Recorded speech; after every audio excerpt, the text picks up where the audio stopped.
It was another night without all-star point guard Kyrie Irving in the mix for the Celtics, but it was still another win for the Celtics. The second night of a back-to-back win, a gritty win they really had to pull together against the Kings. And Chris, there was two guys that really stood out in my opinion. You like Al Horford. Yep. I like what Jayson Tatum had to do. I mean, both of them were huge. You saw Jayson Tatum in the beginning of the game. He was doing it all for the Celtics. Then he went through that rough patch where you saw his missed layups. Obviously, that's been a problem with his finishing around the rim, and he's got time. He just turned 21 this past week, his birthday. They're going to celebrate it tomorrow night at some place in West Hollywood in LA, so that'll be great. But either way, he was phenomenal. His mid-range game was on, and the fact that he can go through that stretch with the missed layups and within the same game battle back and come up huge with a turnaround down here that was ridiculous.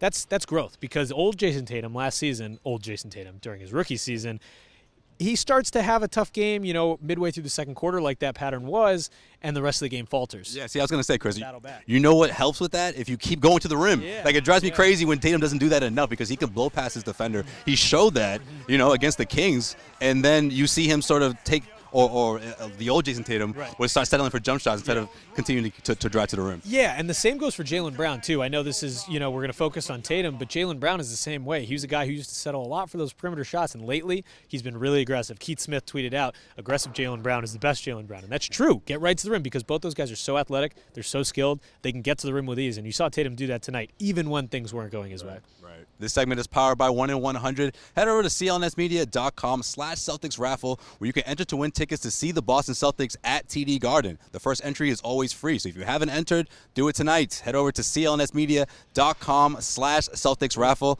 Chris, before we get on Al Horford, we have to talk about what he meant tonight against the Kings. Yeah. We have to talk about what Tatum did down the stretch. The Celtics, if they're going to make this push, a deep push to the postseason, if they want to make it to the NBA Finals, they need a secondary closer. Yeah. I'm not saying that Kyrie Irving can't do it every single night. He can't. I mean, obviously, you don't need to win every single game throughout the postseason, but you have to have that second guy who can sort of pick up the slack down the stretch, isn't afraid to take those big shots. Yeah. I know Jayson Tatum is young, but that experience that we always talk about that he went throughout last year's postseason, that's going to be a big stepping stone for him moving into this postseason. We're going to have to see situations where the ball's in his hands, 6-7 seconds left to go, and he has to feel comfortable. He looked pretty damn comfortable against the Kings. He looked really comfortable. I mean, obviously the biggest shot was Gordon Hayward tonight, but it was Tatum that got him there down the stretch, and that's huge because in past games without Kyrie Irving or even with Kyrie Irving, you've seen the Celtics in clutch time say they take the ball out of Kyrie Irving's hands. Like it happened at TD Garden against the Warriors earlier this season, Klay Thompson locked up Kyrie,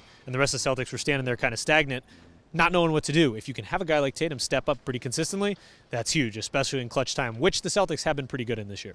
Okay, real quick, we can't wrap this segment up without talking about what Al Horford meant for this team. Did a little bit of everything. Yep. Talk about what he means for this team, especially moving forward. Playoff Al is just around the corner, but it seems like he's already looking like playoff Al right now. Yeah, I mean, he provides so much flexibility for an offense. You get him the ball above the break, and you cut off of him. You get him the ball right at the foul line, and you can move around him. He draws double teams a lot of times at the foul line like he did tonight. You can do baseline cuts. I mean, there's so much you can do when you run the offense through him.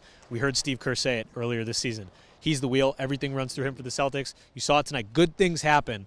With or without Kyrie Irving on the floor, good things happen when you run that offense through Al Horford, and that's really important, and you saw it tonight against him. That was certainly the case. It was early and often, offense running through Al Horford, and you saw positive results. But let us know what you think. Hit us up in the comments section. As usual, YouTube, CLNS Media. What does Jayson Tatum and Al Horford mean for this team moving forward? How important is for them to be vital down the stretch in the fourth quarter for the Celtics team if they want to make a deep push into the playoffs? Josie Pavone here. He is Chris Grenham coming at you from California. Chris, you going to find out where that Jayson Tatum party's at? Yeah, I'm going. West Hollywood. Let's do it. Theophilus London is playing. Let's go. Yo, my man gets the invite and didn't even tell me. He tells me on camera. It looked like we're partying in L.A.